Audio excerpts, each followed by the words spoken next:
네, 아직 비 소식은 없지만 기다리던 비가 찔끔 오는 것도 야속할 따름입니다. 일주일 가까이 타오르는 산불을 완전히 끄지는 못하겠지만 대기 중에 수증기가 늘면서 산불이 장기화되기 전 마지막 진화 기회가 될지도 모르는데요.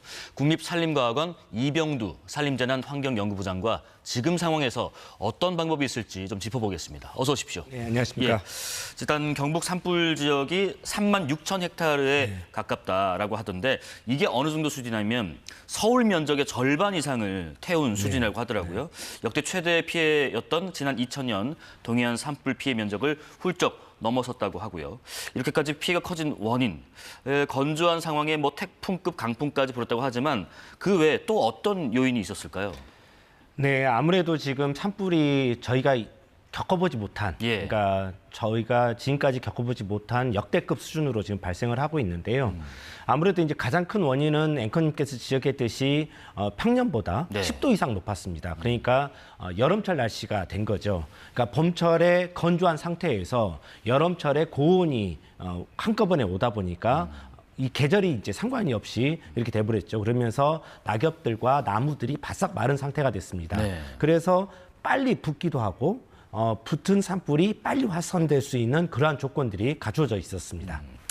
일단 영남권에 지금 산불이 발생한 이후로 처음으로 비가 내린다는 예보가 있었는데 말씀드린 대로 5mm 미만으로 양이 매우 적거든요. 하지만 강수량이 좀 적더라도 좀 습도가 좀 올라가게 되면 그래도 좀 확산 저지에 도움이 되지 않을까 싶습니다. 네, 일단은 이제 그렇게 기대를 했었습니다. 제가 이제 습기가 대기 중에 습도만 올라가도 낙엽들이 그 습기를 빨아들이기 때문에 산불의 확산 속도가 많이 좀 줄어들 것이다라고 생각을 했었고요. 그다음에 이제 5mm의 비라도 지금은 한 방울 한 방울이 소중한 시기다. 그래서 작은 비지만 큰 도움이 될 것이다라고 얘기를 했는데 지금 현장의 소식을 들어보니까 비가 전혀 오지 않고 있고, 오지 않고 있어요. 예, 오지 않고 있고 또 오히려 이제 햇빛이 나는 곳도 있고요. 그러면서 지금 대기 습도도 그렇게 많이 올라가지 않고 있고 비가 어찌 보면은 안 올 수도 있을 것 같습니다.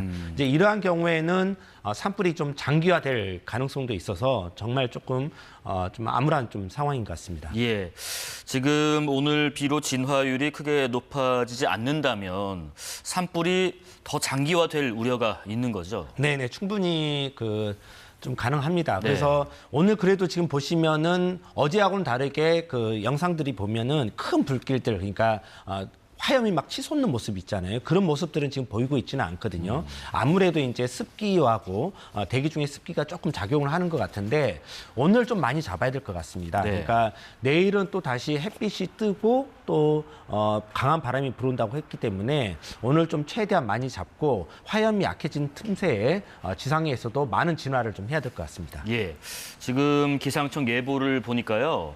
비가 이제 오고 나서 또 그치게 되면 바람 방향이 또 바뀐다고 하던데 그러니까 이제 위에서 아래로 부는 바람 이게 지금 어떤 영향을 또 주게 될까 싶습니다.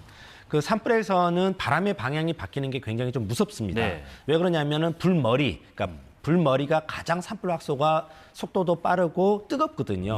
근데 그 불머리가 바람의 방향에 따라서 바뀌는 것이죠. 그러니까 지금과 같은 상황에서 저 지도에서 보시면은 지금까지의 불머리는 바닷가 쪽으로 가는 그런 산불이었는데 만약에 남풍이 불면은 북쪽으로 이제 불머리가 바뀌는 거거든요. 그러면은 산불이 강한 곳이 북쪽에 형성이 되는 겁니다. 그런 경우에는 이제 상당히 이제 더 많은 피해를 유발할 수가 있기 때문에 재난 방송에 굉장히 주의를 기울이셔야 될 것 같고 문자 대피령이 내려지면 즉각 대피하셔야 될 것 같습니다. 또 뭐 내일 되고 하면은 좀 추워지면서 또 바람 방향이 또 바뀌어서 또 북서풍이 분다고 하는데 이 바람의 방향이 참 산불에 큰 영향을 주는 것 같습니다. 혹시 불이 그러지 않았으면 좋겠습니다만은 강원 쪽이나 뭐 부산권이나 이쪽으로 번질 가능성이 있는지 또 동해안 쪽에는 또 그 원전이 있기도 하잖아요.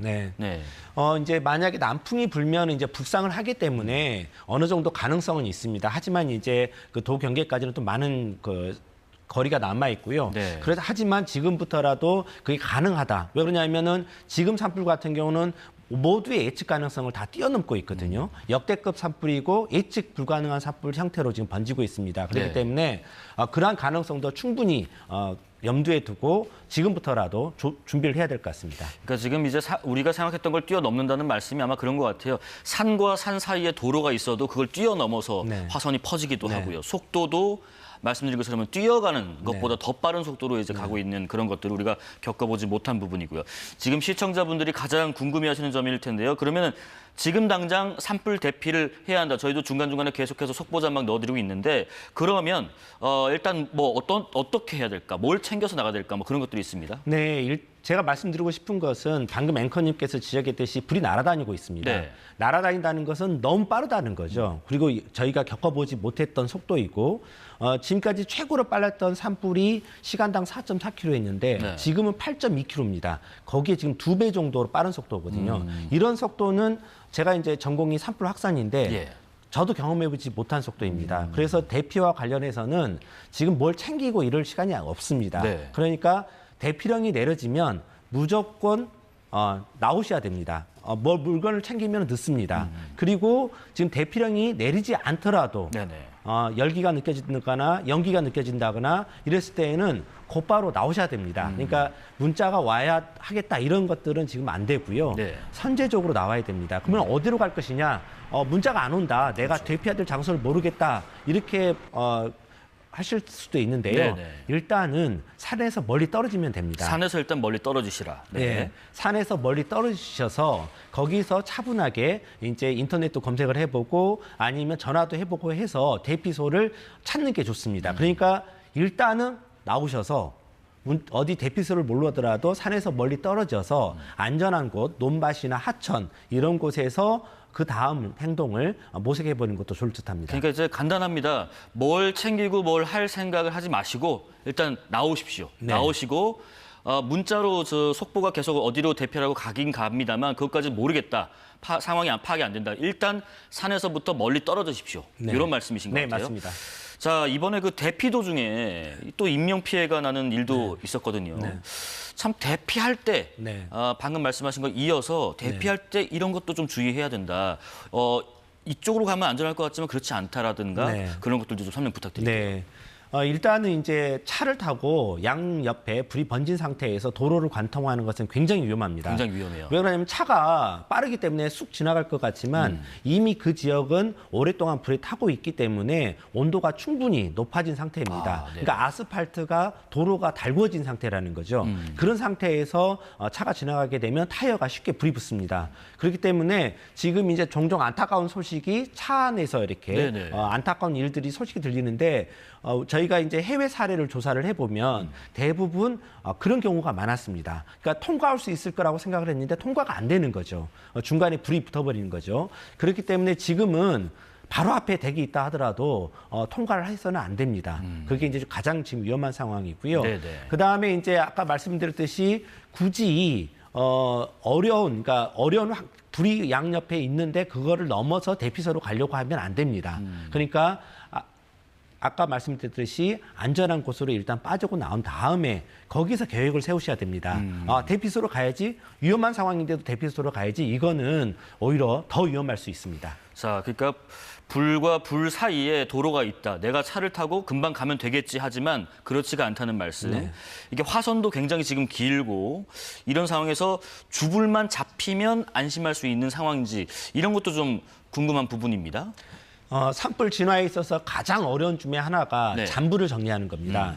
왜 그러냐면 지금 우리나라 같은 경우는 낙엽층이 굉장히 두껍게 있어서 지금 산불은 낙엽의 윗부분만 태우고 갔거든요. 네. 그런데 이제 불씨들은 낙엽 깊숙이 있을 수 있습니다.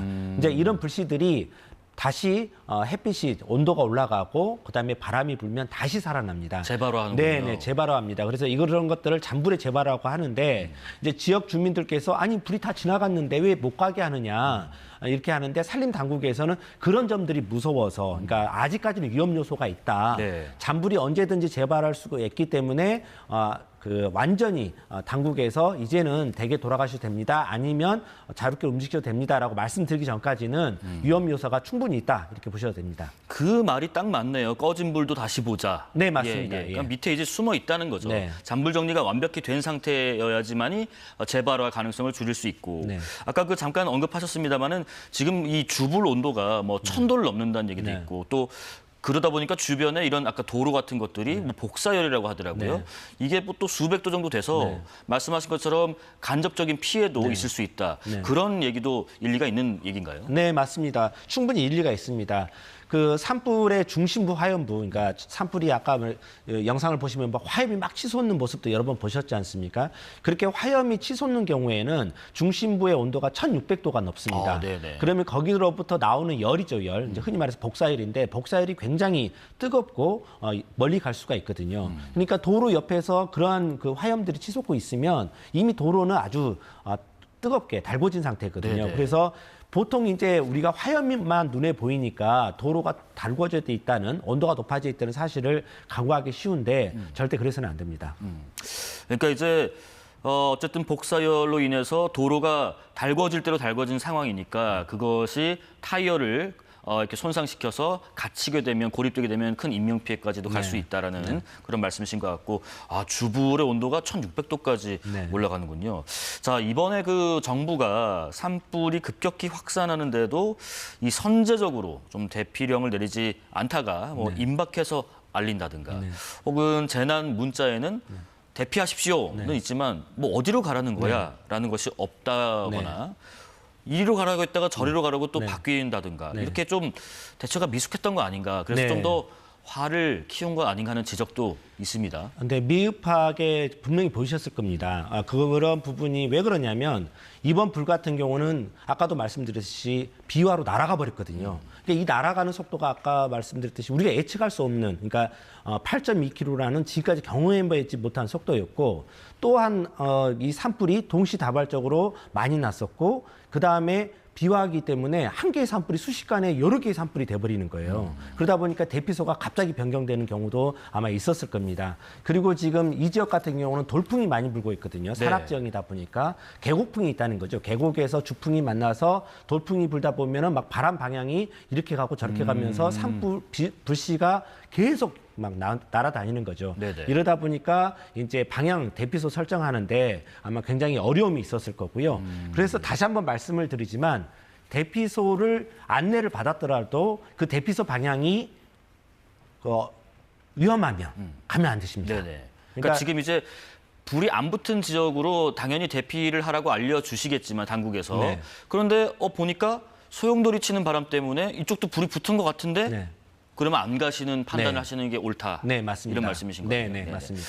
자, 또 하나가요. 전기가 끊어지거나 지금 통신망이 먹통되는 사태도 일부 있던데 이럴 때는 정보가 없잖아요. 어떻게 대처해야 될까요? 근데 이제 그 핸드폰은 아마 터지는 경우도 있을 거예요. 그런 경우에는 이제 정보를 좀 공유를 하기도 하고 옆집 주민들과 같이 있는 게 중요합니다. 그러니까 단독 행동은 굉장히 위험합니다. 주민들과 같이 있으면 위험한 상황에 있었을 때 공동으로 대응이 가능하거든요. 그리고 실종이 되었을 때도 존재 자체를 알고 있으면 빠른 구조가 가능합니다. 그래서 서로 간에 이제 한 곳에서 모여서 정보를 공유를 하고, 물론 대피소로 가시는 게 제일 좋지만 그러지 않는 경우에서라도 그래도 한 곳에서 모여 계시는 게 지금 상황에서는 제일 좋습니다. 네, 제 지인분도 지금 그 현장에 계신 분인데 연기가 너무 심해서 아예 다른 지역으로 이동하시는 경우도 있다고 하더라고요. 산불 확산을 특히 전공하셨잖아요. 이번 산불의 특징이 여러 가지가 있는데 미국이나 뭐 호주에서 봤던 몇 주씩 정말 전국적으로 이제 불이 계속 타는 그런 이른바 뭐 대형 산불. 그러니까 우리나라에서도 그럼 이런 것들이 시작됐다고 보면 될지 싶습니다. 네, 어느 정도 비슷한 상황이 있습니다. 그러니까 뭐 캐나다 같은 경우에는 1년이 넘게 지속이 됐었거든요. 네. 그리고 우리나라의 면적보다 더 큰 1,200만 헥타가 이제 산불이 나서 1년 동안 탄 적도 있습니다. 그리고 겨울을 지나서도 또 다시 타는 이러한 그런 경험들이 있었는데 지금의 이제 그 상황 변화들이 미국, 캐나다, 일본, 호주 이렇게 상관없이 이제 메가 파이어라는 단어가 등장을 했습니다. 메가 파이어요? 예, 이거는 기존에 쓰던 라지 파이어하고는 또 다른 개념이죠. 네. 그러니까 대형 산불하고는 다른 초대형 산불이라는 개념이 지금 생겼고 그것의 지금 기준들을 보면 보통 미국 같은 경우는 약 한 4만 헥타 정도의 그 기준을 삼고 있는데 이러한 이제 메가파이어의 그런 경향들이 전 세계적으로 나타나고 있다 이렇게 생각하고 있습니다. 그러면 앞으로도 지금 사례같이 이렇게 강하고 또 빠르고 대형인 이런 산불 패턴이 계속 이어질 수 있다라고 우리가 생각하면 될까요? 네, 맞습니다. 저희가 이제 기후변화 시나리오를 좀 그 연구를 적용을 해서 해보면 네. 저희가 1.5도가 올라가면 산불 발생 위험은 8.6%가 높아지고요. 아, 그래요? 그다음에 2도가 상승하면 13.5%가 높아집니다. 네네. 그리고 이제 유엔 환경 계획이라고 유엔에 있는 그 기관에서 유엔에서 산불 전문가를 전 세계에 있는 산불 전문가를 다 모아서 네. 분석을 해서 보고서를 냈습니다. 그 보고서에 의하면 2030년까지 지금보다 대형 산불이 14%더 나고 2050년까지는 30%가 더 날 것이다. 그래서 대형 산불은 지구를 당분간은 계속 휩쓸 것이다. 이렇게 진단을 했습니다. 우리가 그동안 겪었던 그런 산불을 예상하고 앞으로는 대비할 것이 아니라 새로운 개념으로 산불에 대응하는 방법도 한번 강구해 봐야 되겠다는 생각도 듭니다. 어제요, 그 지리산 국립공원까지 불이 번졌던데 이게 지금 현장에서는 많이 긴장하는 모습이었다고 하는데 그 이유를 좀 들어볼게요. 네, 아무래도 이제 지리산 국립공원이고 그래서 국립공원은 어찌 보면은 후손들에게 물려줘야 될 소중한 자연자원이지 않습니까? 네네. 이제 그런 부분도 있고 지금 또 긴장하는 부분들은 지리산이나 이런 데는 굉장히 숲이 울창해져 있습니다. 그렇죠. 예, 울창해졌단 말은 뭐냐면 탈물질이 많다는 거거든요. 아, 네네. 그러니까 그 평상시에는 괜찮다가 지금처럼 가물어 버리면 안 타들 물질도 탈 수 있는 그러니까 양이 많아지는 거죠. 낙엽층은 이제 굉장히 두껍게 형성이 되어 있고 또 소나무 그 윗부분이죠. 나무의 윗부분 그다음에 또 나무의 번수 그러니까 그루죠. 나무가 있는 그런 것도 밀도가 빽빽하게 차 있습니다. 이제 이러한 지역에서는 아무래도 탈물질이 많기 때문에 여기에 산불이 확산이 되면 더 끄기 힘들거든요. 그리고 또 국립공원이라는 그런 특징이 있고요. 네네. 그래서 지금 많이 긴장들을 하고 있습니다. 그러니까 이제 국립공원이라는 이유도 있지만은 그보다 아주 밀도 있게 듬성듬성 그 나무들이 있는 게 아니라 아주 밀도 있게 지금 있어서 타면 한번 붙으면 번지는 게 급속도일 것이다. 네. 그리고 낙엽층이 두텁다라는 말씀은 다시 말하면 불이 안 꺼지고 계속 불이 붙는다는 건가요? 어떤 내용인가요? 네, 맞습니다. 그러니까 낙엽층이 두껍다라는 것은 두 가지 의미로 해석할 수가 있는데요. 낙엽층 그만큼 연료가 많이 쌓여 있다라는 얘기들을 할 수가 있고요. 그다음에 첫 번째는 첫 번째 불이 지나가고 나서도 계속 두 번째, 세 번째 불이 발생할 수 있다. 이 개념입니다. 그래서 낙엽층이 두꺼우면 잔불이 숨어있는 불이 생길 수가 있고 이러면 재발화가 되면 또 두 번째 불이 생길 수가 있다. 이렇게 생각하시면 됩니다. 낙엽층이 두껍다라는 의미가 두 가지가 의미가 있다는 말씀 해주셨고요. 그리고 또 하나가요. 지금 우리나라에 그 침엽수가 많잖아요. 그러니까 소나무 같은. 이번에 산불 확산에 이 침엽수가 좀 많은 게 좀 큰 영향을 미쳤다라는 얘기. 뭐 과거에도 이런 얘기는 있었습니다만은 그러면 이참에 뭐 이런 조림이랄지 이런 것들도 화렵수랑 좀 섞어서 어떻게 좀 방법을 달리하는 것도 필요하지 않나 하는 생각도 얼추 드네요. 네, 맞습니다. 그건 이제 여러 가지 이제 접근법이 좀 필요한데요. 지금 그 소나무가 있는 곳에서 제일 그 중요한 것은 뭐냐면 우선순위가 뭐냐라고 했었을 때 큰 마을이 있는데 그 주변에 빽빽한 소나무가 있거나 또 원자력 발전소가 있는데 그 주변에 빽빽한 소나무 숲이 있거나 국가유산이 있는데 빽빽한 소나무 숲이 있으면 이 빽빽한 소나무 숲을 속가배기를 해줘야 됩니다. 그러니까 탈물질들을 줄여드는 거죠. 만약에 여기에 헥타당 한 100그루, 500그루가 있다. 그러면은 한 350그루 정도로 좀 탈물질을 빼주면 이 지역이 폭발적으로 타지 않고 지표화 위주로 그러니까 낙엽만 태우는 산불로 탈 수가 있거든요. 이 경우에는 시설들을 파괴하지 못하죠. 열 에너지가 나오지가 않기 때문에 적게 나오기 때문에 그래서 그러한 그 산불 방지를 위한 숯가꾸기도 많이 필요합니다. 그러니까 이제 뭐 섞어서 심는 것도 중요하지만은 이미 심어져 있는 거를 좀 솎아내는 것도 필요하다는 말씀이시죠? 네, 맞습니다. 아무래도 침엽수가 그 불쏘시개 역할하는 이유가 그 송진 성분 때문인가요? 네, 맞습니다. 그 소나무는 이제 자기 자신을 지키기 위해서 안에 이제 송진 성분을 많이 가지고 있거든요. 우리가 산에 가면은 피톤치드 또 향기로운 냄새가 좋은 숲 향기가 나잖아요. 네. 그런 성분들이 송진에 이렇게 해서 나는 냄새라고 보시면 됩니다. 향기라고 보시면 되는데 이 송진이 불에 타면 굉장히 잘 탑니다. 기름이기 때문에. 그래서 참나무 똑같은 잎을 태워보면 참나무에 비해서 1.4배 더 강하게 타고, 그러니까 열 에너지가 더 많죠. 그리고 2.4배 더 오래 탑니다. 그만큼 이제 소나무 숲이 불이 붙으면 끄기 힘들다는 얘기죠. 예. 근데 이제 소나무 입장에서는 좀 억울할 수도 있죠. 왜냐하면은 소나무는 우리나라 수종 중에서 가장 많은 면적을 차지하고 있는 수종입니다. 그래서 우리나라 환경에 적응했거든요. 그래서 특히 이제 건조한 척박한 토양에 적응을 해서 보통 소나무가 분포한 곳을 보면 강원 연동지방부터 시작해서 지금 산불이 많이 나고 있는 경남 이렇게 그러니까 지리산 동쪽이죠. 네네. 백두대간 동쪽에 좀 많이 분포를 하고 있습니다. 네. 지금 중간중간에 여러분들 시청하시면서요. 본인이 계시거나 지인이 계시면은 이런 내용을 좀 알려주십시오. 지금 청송군에서도 알려왔습니다. 안덕면, 고화, 지소, 신성, 노래, 금곡리 주민분들은 안덕중학교라는 곳으로 얼른 피하시라는 겁니다. 불이 오기 전에 선제적으로 대피하시는 게 중요하고요. 앞서 말씀하신 것처럼 뭘 챙겨 나오고 뭘 점검하고 이럴 겨를이 없다는 거 꼭 인지를 하시면 좋겠습니다. 기후 변화 얘기 잠깐 또 해보면 네. 이것 때문에 산불의 특징이 좀 달라졌다라는 얘기를 나눴는데 우리 정부와 그러면 관련 기관 대응 역량이 충분한가 이런 부분들이 걱정인데 예를 들면 뭐 어떤 방향의 전환이라든가 새로운 매뉴얼이랄지 아니면 뭐 인력적인 부분이랄지 이런 부분을 좀 차제 준비해야 될 것들을 좀 부분 짚어주실까요?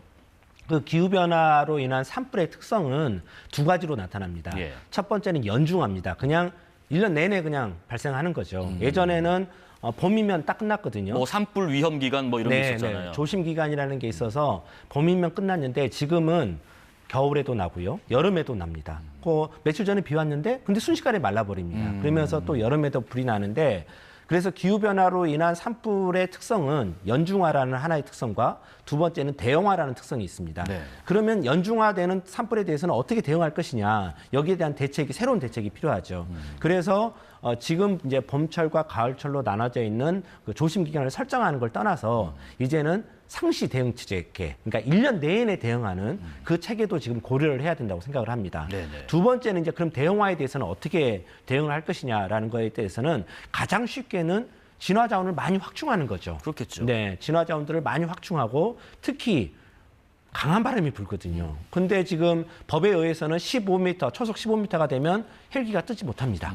그러면은 여기에도 뜰 수 있는 좀 큰 대형 헬기를 도입을 해야 됩니다. 그래서 10,000리터 이상의 물을 10,000리터 이상 뜰 수 있는 그런 대형 헬기도 좀 도입을 준비를 해야 될 거고요. 그다음에 그럼 야간에 그러면 어떻게 번전하는 걸 어떻게 할 거냐? 예. 지금 그런 말들이 지금 많이 나오고 있잖아요. 그래서 야간에는 야간에 뜰 수 있는 헬기도 확충을 해야 되고 그다음에 고정익 비행기 이제 흔히 말해서 비행기죠. 항공기. 그러니까 항공기를 헬리콥터 같은 거 말고 말씀하시는 거죠? 네, 맞습니다. 이 항공기를 그전까지는 우리나라 좀 지형이 맞질 않았습니다. 왜냐하면 우리나라 지형이 험하고 또 집들 계곡마다 집들이 있기 때문에 항공기를 통해서 많은 양을 물을 뿌렸을 때 위험 요소가 있었습니다. 집들이 부서질 수가 있거든요. 네네. 근데 이제 그러한 부분들도 이제는 좀 과감하게 다른 전환을 한번 시도를 해야 된다라는 거고요. 또 그 고중량 드론들, 네. 물을 많이 뜰 수 있는 드론들도 이제는 개발을 해야 될 것 같습니다. 그래서 그런 드론들이 편대 비행을 좀 해야 될 것 같고요. 예.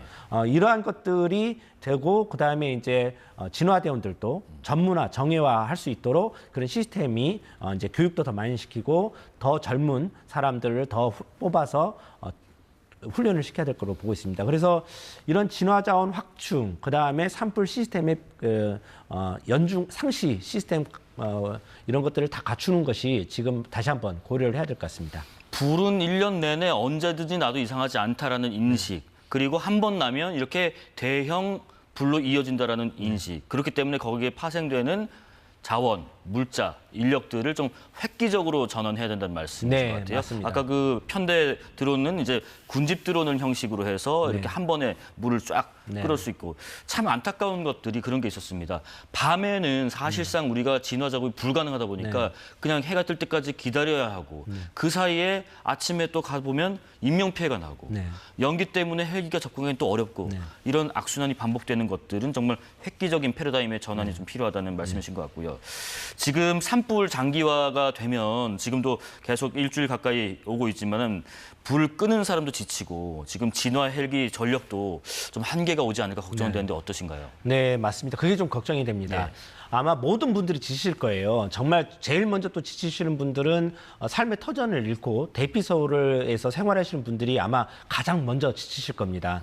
단체 생활이라는 게 굉장히 어렵잖아요. 그리고 나가기도 힘들고. 그래서 이제 그런 분들이 이제 가장 먼저 지치실 거고, 두 번째는 지금 엿새째 지금 산불 현장에서 계속 불을 끄고 있는 진화대원의 그 체력이 문제고요. 체력이 떨어지면 안전사고 확률이 높아질 수밖에 없거든요. 그래서 지금부터라도 이제 장기전을 준비한다면 진화대원들의 그 체력을 관리하는 그런 부분으로 좀 전환을 좀 해야 될 것 같고요.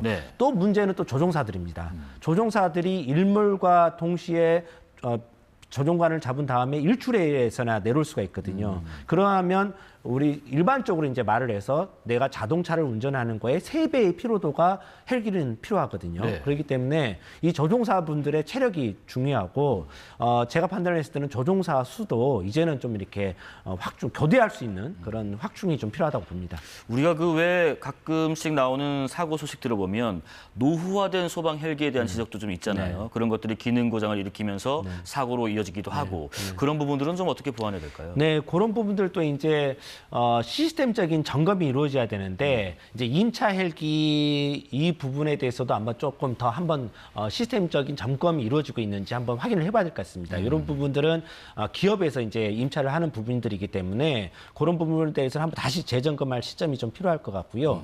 그 다음에 지금 전 세계적으로 헬기 시장, 헬기 시장이 지금 굉장히 경쟁이 들어가 버렸습니다. 왜냐하면은 미국에서 1월에 LA에서 대형 산불이 나서 많은 분들이 돌아가셨지 않습니까? 그러면서 미국 정부에서 미국 내에 있는 진화 헬기의 국외 반출을 막아버렸습니다. 그러면서 이제 각국에서 진화 헬기가 그전에는 이제 진화 헬기의 시장이 순서가 있었거든요. 그러니까 미국에서 산불 조심이 끝나면 호주로 간다거나 호주에서 끝나면 유럽으로 간다거나 작년 같은 경우는 우리나라에도 왔었죠. 그 시기를 달리해가지고. 근데 이제 이러한 흐름이 지금 어느 정도 끊어진 부분이 있었습니다. 그렇기 때문에 우리나라 같은 경우도 어떠한 그 이러한 위험 요소를 좀 파악을 하고 자체 구입하는 이러한 부분들도 좀 고민을 해야 될 것 같고요. 그 다음에 이제 제가 드는 생각 중에 하나는 진화 헬기를 산불 전용의 진화 헬기를 많이 운영을 해야 됩니다. 그러니까 지금 다양한 진화 헬기들이 동원이 되어 있지만 어찌 보면은 반비 바켓, 그러니까 진화 헬기의 역량은 큰데 반비 바켓이란 조그마한 그 물을 뜨는 거거든요. 그러니까 나는 이 진화 헬기는 3,000리터의 물을 뜰 수 있는데 반비 바켓을 달고 1,000리터밖에 못 뜨고 있거든요. 그러니까 이러한 것들, 그러니까 다른 용도로 쓰다가 동원되는 이런 헬기들이 아니라 산불 전용의 헬기들이 확충되는 게 더 중요합니다. 그러니까 산림청에서 운영할 수 있는 가용대 수가 좀 많이 있었으면 좋겠습니다. 그러니까 이제 뭐 다목적의 헬기 뭐 구조도 하고 뭐 점검도 하고 이런 소방도 하고 이런 식이 아니라 그냥 단일 목적으로 인한 산불 헬기가 전용 헬기가 좀 필요하다는 말씀이신 것 같고요. 한 가지만 더 여쭤볼게요. 아까 그 산불 진화 대원 이런 얘기를 잠깐 나누셨는데 지금은 뭐 다 그렇지는 않겠습니다만은 어떻게 보면 지역의 일자리 창출 정도 개념으로 비교적 고령이신 분들이 많이 이렇게 하고 있다 보니까 어떤 그 전문성 또 이제 체력적인 측면 뭐 여러 가지 면에서 좀 아쉬운 부분이 있다고 하던데 그런 부분도 좀 체계를 좀 다시 점검해봐야 된다 하는 시점인 것 같아요. 네, 맞습니다. 그 부분도 점검이 돼야 됩니다. 그러니까 산불이라는 것은 공중하고 지상에서 완벽하게 공중작전, 협동작전을 해야 산불이 꺼지거든요. 그러니까 물을 뿌리고 난 다음에 산불이 죽으면 거기에 대해서 진화대원들이 가서 아예 이제 이렇게 다시 산하지 않도록 하는 작업들이 필요한데 이러려면은 좀 전문화되고 또 정예화된 그러한 그 대원들이 필요합니다. 그래서 지금 산불 진화대원들은 가장 정예화된 분들이 공중진화대가 있고요. 예. 그 밑에 특수진화대가 있고요. 그 밑에 예방진화대가 있는데 이 예방진화대 분들은 방금 앵커님께서 말씀하셨던 일자리 사업으로 해서 단기입니다. 그러니까 상시적이지 않다는 거죠. 네네. 그래서 아까 말씀드렸듯이 상시 대응 체계로 전환이 되면서 이분들에 대해서도 정예화된 그리고 젊은 사람을 체력 좋은 사람을 채용할 수 있는 체계로의 변환이 좀 필요할 것 같습니다. 예. 자, 지금까지 국립산림과학원 이병두 부장과 산불 진화 관련 소식 살펴봤습니다. 고맙습니다. 네, 고맙습니다.